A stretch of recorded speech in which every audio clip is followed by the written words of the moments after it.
আৰু এয়া চাওক গাইছ, আমাৰ পাঠশালাত কিহৰ মেলা চলি আছে। ময়ো গম পাই নাছিলোঁ কিবা যে মেলা চলি আছে। এতিয়া মই গম পাই লগালগ চাবা আহিলোঁ। আপোনালোকে চাইছি না চানাই বল পাঠশালাৰ এই মেলা। বহুতে নিশ্চয় গমেই পোৱা নাই কিবা যি মেলা চলি আছে। ময়ো গমেই পোৱা নাছিলোঁ।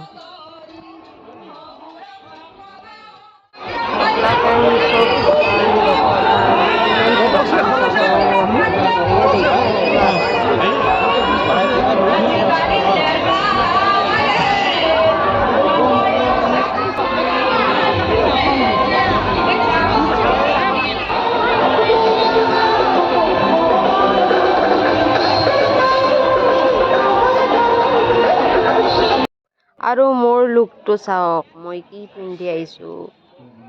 আৰু গাইছ মেলাত এইবিলাক কি ওলছি চাওকচোন, বাপ্পাৰে আদা নহৰু, কিবা জ্বালা, ঔটেঙা, শাক এইবিলাক ওলছি মেলাত।